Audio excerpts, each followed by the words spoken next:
Nous avons quitté les axes principaux pour entrer dans la campagne profonde en taxi-brousse.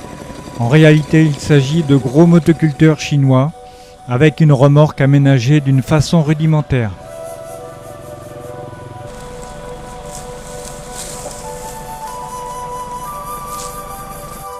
L'activité principale du village de Mae Salong est l'agriculture en tout genre. Céréales, légumes et bien sûr la culture du riz.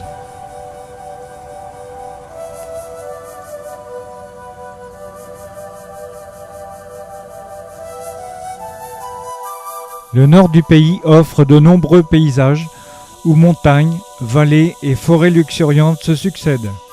Les zones montagneuses font partie du Triangle d'Or, point de jonction entre les frontières de la Thaïlande, du Myanmar et du Laos.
Nous nous arrêtons, comme de nombreuses fois dans un petit village de collines, où la vie semble s'écouler paisiblement.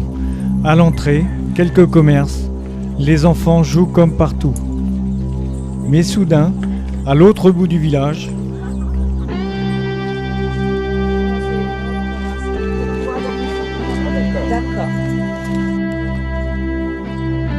en Thaïlande et au Myanmar, les femmes kayaves, communément appelées femmes girafes parce qu'elles portent des spirales de métal qui, en provoquant l'affaissement du haut du thorax, font atteindre au cou 30 cm de hauteur.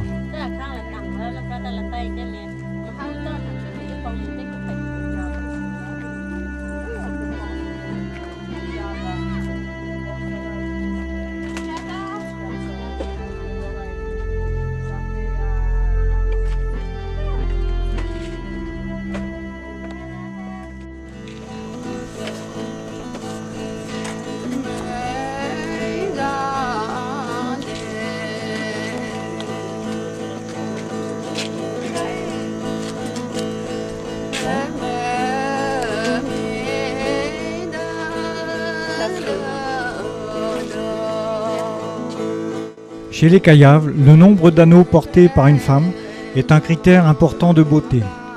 Il peut atteindre jusqu'à 28 anneaux. Cependant, certaines petites filles ont déjà la totalité de leurs anneaux vers l'âge de 12 ans. Cette coutume a été interdite par décret au Myanmar, mais elle est parfaitement tolérée en Thaïlande. Lorsqu'une petite fille a entre 5 ans et 9 ans, on lui passe sur le cou une pommade composée de graisse de chien, de lait de coco et de gelée royale. Le premier anneau est alors posé, puis 2 ans plus tard, plusieurs autres, et ainsi de suite jusqu'à atteindre le menton.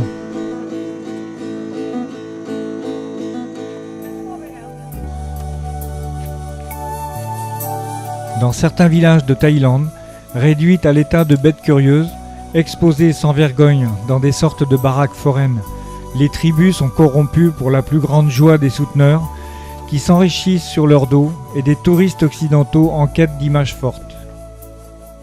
Le manège de l'argent atteint sans conteste son apogée avec les villages de femmes girafes que l'on peut visiter comme des animaux dans les cages d'un zoo. Au nom du respect de la dignité humaine, la Ligue des droits de l'homme dénonce ce zoo et invite les agences de voyage, les tour opérateurs ainsi que les touristes à ne pas encourager de telles pratiques.